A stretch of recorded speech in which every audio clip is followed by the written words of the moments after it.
vínculos del presidente con el narcotráfico. Imagínense, hasta un crítico como Edgardo Buscaglia, catedrático, el doctor Edgardo Buscaglia, experto en seguridad, escribió en Twitter: no existen datos objetivos que muestren al gobierno de AMLO en manos del cártel de Sinaloa, como sí lo estaba el desgobierno de García Luna y Calderón.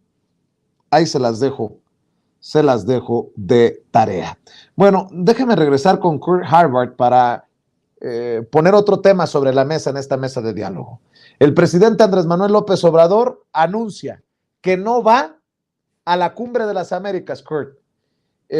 Una Cumbre de las Américas que creo que va a fracasar. Y dice el presidente: a mí no me vayan a culpar, no me culpen del fracaso de la Cumbre de las Américas. Cúlpenle a los políticos que han estado presionando a Joe Biden para que se excluya a naciones, a países de esta cumbre. Después anuncia también en la mañanera que va a ir en julio a la Casa Blanca, lo confirma la Casa Blanca. Dame tu opinión acerca de esta postura, desde mi perspectiva, de mucha dignidad del presidente Andrés Manuel López Obrador, que vuelve a levantarse, no ante el imperio, sino como un líder regional, un líder del Río Bravo, del Río Grande, para abajo. ¿O cómo lo ves tú, Kurt? Sí, es interesante, Vicente. Estos como 20 minutos hoy en la mañanera, cuando trató ese tema de la cumbre, fueron para mí, pues, uno de los 20 minutos más, pues, eléctricos, por decirlo así, de todas estas horas de mañaneras a lo largo de estos 4 años, ¿no?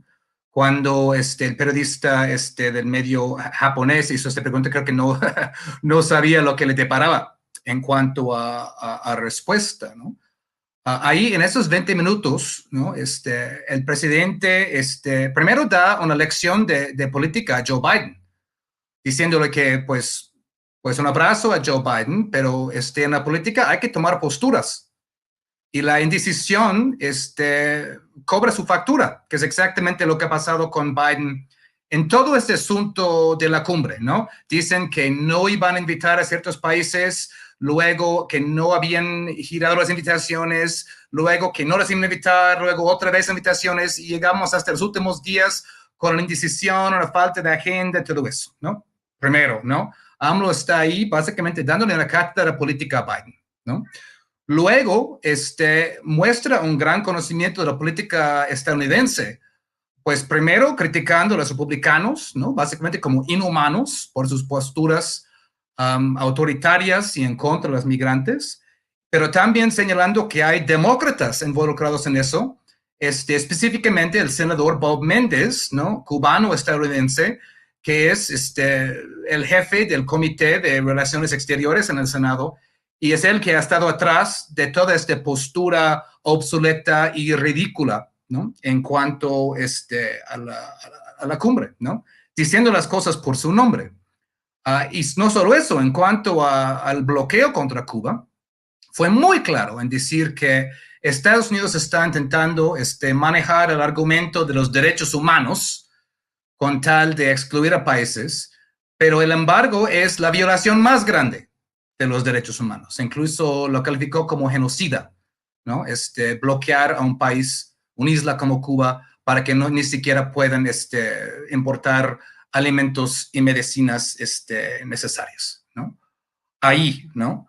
Para también luego decir que obviamente no acepta hegemonías de nadie, ¿no? Ni Estados Unidos, ni China, ni Rusia, ¿no? Todo esto en el transcurso de unos 20 minutos, cuando estaba bien golpeando el podio con mucha énfasis en estos puntos. Kurt, déjame decir que para mí es fascinante que tú nos estés ayudando a este análisis. Tú eres estadounidense, ¿no? Sí, de origen, sí. Déjame preguntarte, ¿qué te pasa por la mente cuando escuchas al presidente Andrés Manuel López Obrador señalar las contradicciones de tu país, que de alguna manera también es mi país, porque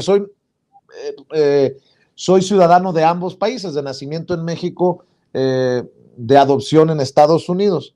Pero a mí me pareció muy interesante decir, ya basta de esta visión monroísta hacia abajo. No podemos permitir que esta visión imperialista de América para los americanos continúe. Y a mí es donde me emocionó, me erizó la piel. Yo te lo pregunto a ti, ¿cómo ves este discurso del presidente Andrés Manuel López Obrador ante la gran potencia, Kurt? A mí me emocionó también, francamente, aunque yo haya nacido en Estados Unidos, yo soy un crítico feroz de sus políticas imperialistas ahí, y absolutamente sin sentido, ¿no? Es decir, son políticas absolutamente sin sentido. Es decir, Estados Unidos intenta desde hace 60 años aplastar a Cuba, pero tiene grandes relaciones con China, que también califican de dictadura, y incluso Biden está planeando hacer un viaje a Arabia Saudita, ¿no? Es decir, es una política visceral basada en su incapacidad de derrocar al régimen castrista, ¿no? Es decir, no hay una lógica atrás, no hay un sentido atrás, ¿no? Y eso lo vemos vez tras vez tras vez en la política estadounidense, una política autoritaria, paternalista, agresiva, visceral, ¿no?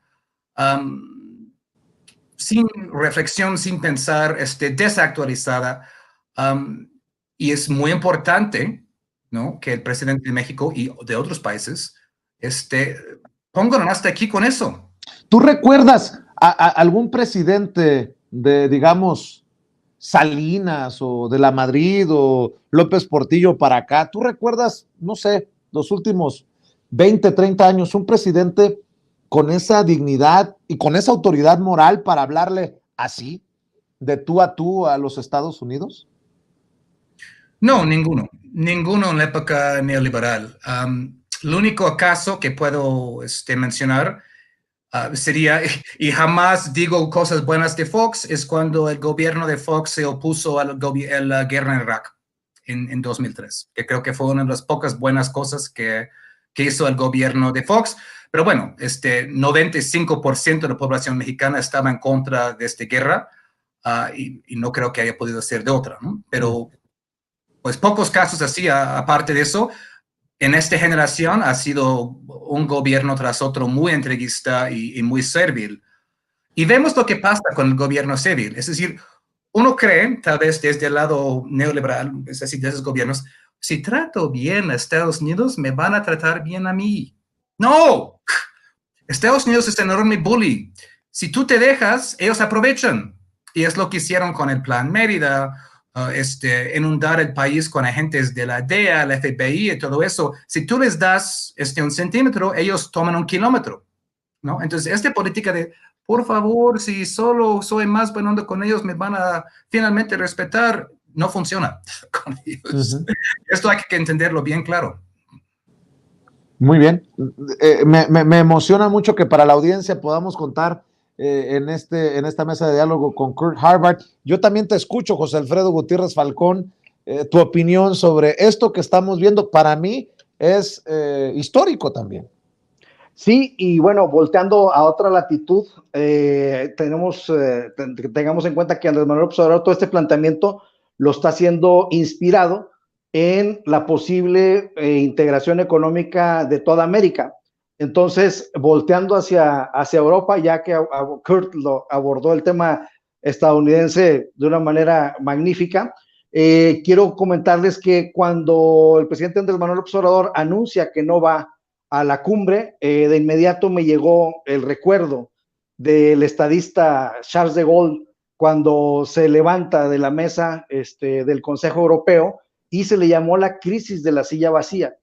Esta crisis, esta ausencia de Charles de Gaulle de esa mesa del Consejo Europeo, pues trajo consecuencias muy positivas que de haber estado ahí no hubieran sucedido. Entonces yo creo que estamos ante un estadista enorme. Afortunadamente yo creo que uno de los más brillantes, si no es que el más brillante en este preciso momento en el mundo, que es Andrés Manuel López Obrador. Y pues bueno, siguiendo con ese ejemplo, Charles de Gaulle tenía una excelente amistad con Konrad Adenauer, que era el canciller alemán en aquel entonces, y fíjense que después de haber estado, en la Segunda Guerra Mundial, bombardeándose Alemania y Francia, pues de Gaulle propone empezar a restablecer la amistad con Alemania, y Adenauer, que también otro gran estadista, pues empiezan a hacer este cambio, esta amistad entre dos países que en la Segunda Guerra Mundial y en la Primera se habían confrontado, y después nace una alianza estratégica súper importante para la Unión Europea. ¿Por qué? Porque de este tratado, Adenauer y de Gaulle firman un tratado que se llama el Tratado de Liceo, y ese tratado ha servido muchísimo para la cristalización, para concretar el proyecto de la Unión Europea, porque pues bueno, si se pudieron poner de acuerdo y se pudieron estrechar las manos, incluso de Gaulle le da 2 besos en cada mejilla a Adenauer, y Adenauer, con la frialdad de los alemanes, no supo qué hacer, y en la firma le da 2 besos. Entonces así se cristaliza la unión de la Unión Europea. Entonces creo yo que hay una semejanza entre Andrés Manuel López Obrador y Joe Biden, que en realidad creo que Biden sí quiere esta unión de América Latina. Biden sí quiere tener esta transformación en toda América, pero pues como lo dijo Andrés Manuel López Obrador, él es una persona buena, está recibiendo muchas presiones, y por eso se extiende estos 20 minutos que nos decía Kurt, que a todos nos erizó los vellos, ¿no? Porque estábamos súper emocionados. Y hay una cosa interesante de Charles de Gaulle. Charles de Gaulle, cuando llega a ser presidente de Francia, instaura la Quinta República después de un referendo. Entonces, imagínate la similitud del superestadista Charles de Gaulle con nuestro presidente Andrés Manuel López Obrador, que Charles de Gaulle llega, instaura la Quinta República. Acá fue la Cuarta Transformación, allá es un número más, pero es exactamente lo mismo, porque como dijo el presidente Andrés Manuel López Obrador hoy, se necesitaba un cambio, se necesitaba una transformación, y así lo entendió Charles de Gaulle en Francia, y después hace un referéndum para preguntarle a la gente qué es lo que quiere. Entonces imagínate, hay una similitud padrísima con la silla vacía, que Andrés Manuel no va a la cumbre, pero sigue en una relación totalmente fusionada, por decirlo de una manera, totalmente armonizada, yo creo que es la palabra, con Joe Biden. Siguen insistiendo y luego se reúnen, se van a reunir ahora ya en junio, y pues se instaura esta república, y hay democracia participativa en Francia como la hay ahora en México. Entonces hay unos paralelismos muy interesantes, y creo que estamos en México con un gran estadista de talla mundial, de talla global, y tenemos que estar orgullosos de eso. Miguel Martín, ¿tu opinión? Antes, la forma en la que nos infundían el nacionalismo, fíjate con qué cosas era, ¿no? Con el Mundial de Fútbol, que ahora creo que mucha gente ni lo va a pelar. Me refiero a la participación de la selección mexicana, que pues ya más bien pues ya se sabe que es la selección de Televisa. Pero creo que estamos viviendo tiempos en los que ya el nacionalismo es algo más orgánico, ya no es algo impostado, no está fabricado desde una televisora, sino que, al menos para mí, a mí también me llega a erizar la piel, a mí también se me llega a ser bastante épico, ahora que en estos tiempos más bien épico le llaman a cualquier cosa de la cultura pop. Yo creo que más bien para épico pues es el presidente diciendo que no acepta hegemonías, es el presidente diciendo que va a tratar de reunirse con Joe Biden para seguir insistiendo sobre lo del bloqueo. O sea, aparte, esto era no solo era una especie de tabú, que nadie se atreve, los presidentes de México no hablaban del bloqueo, nadie hablaba del bloqueo, sino que el presidente está tomando parte activa, y hay que imaginarnos, si es épico lo que vimos hoy en la mañanera, qué tan épico sería que el presidente lograra, a lo mejor no por sí mismo, pero sí que fuera muy influyente en la resolución benéfica, en la resolución, digamos, a favor del pueblo cubano, de este bloqueo, que finalmente se levantara. Yo creo que eso sería genial, sería épico. Y cambian mucho las situaciones, ¿no? Por ejemplo, vámonos al 20 de septiembre de 2006, pues en ese tiempo precisamente quien hoy es el presidente, pues estaba en esa pugna, ¿no? Porque le habían robado la presidencia, porque como parte de esa ola democratizante o democratizadora de América Latina, pues lo lógico hubiera sido que aquí ganara Andrés Manuel López Obrador, que aquí ganara su movimiento, que en ese tiempo pues estaba dentro del PRD, y pues ya sabemos, ¿no? Le cortaron las alas o nos cortaron las alas como pueblo en ese camino por la democracia. Pero me refiero en concreto a esa fecha porque fue cuando Hugo Chávez en la tribuna de la ONU, el día anterior acababa de estar George W. Bush ahí precisamente en intervención. Y él, me acuerdo que todo el mundo lo tiene muy presente, ¿no? Porque pues fue un hito histórico de cierta forma. Dijo que por esa tribuna había pasado el diablo y se santiguó, ¿no? Y aquí en los medios mexicanos lo pintaron como un payaso, ¿no? Como que era una tontería, como que era un exabrupto, como que, ay, este Hugo Chávez, qué bárbaro, qué tonto. Pero pues realmente creo que estamos viviendo algo a la altura, ¿no? Cuando de veras se aprieta todo un presidente, de veras echa los hombros al pueblo, de veras se envuelve en la bandera y no de una manera chauvinista como la oposición, sino de una manera genuina para mostrarnos lo que es realmente plantarle cara al imperio. ¿Por qué no? Que el presidente no está usando estas categorías, es bien interesante, porque se desmarca de al menos usar el mismo léxico, por ejemplo, que algunos de sus homólogos de la lucha de izquierda, ¿no? No habla tan frontal en ese sentido como, por ejemplo, hablaba Hugo Chávez precisamente, como, por ejemplo, hablaba Fidel Castro. Sin embargo, sí es contundente y, sin embargo, sí se pone a hablar de las cosas que son sangrantes y que hacen daño ya a la región, al bloque, y si me apuran, pues a la humanidad, que es esta parte del bloqueo. Entonces, claro, pues lo dicho, para epicidad, lo que vimos hoy en la mañanera, y no la selección mexicana y no las películas de Marvel. Creo que hay de epicidades a epicidades. Para cerrar, nada más para confirmar, veía que publicó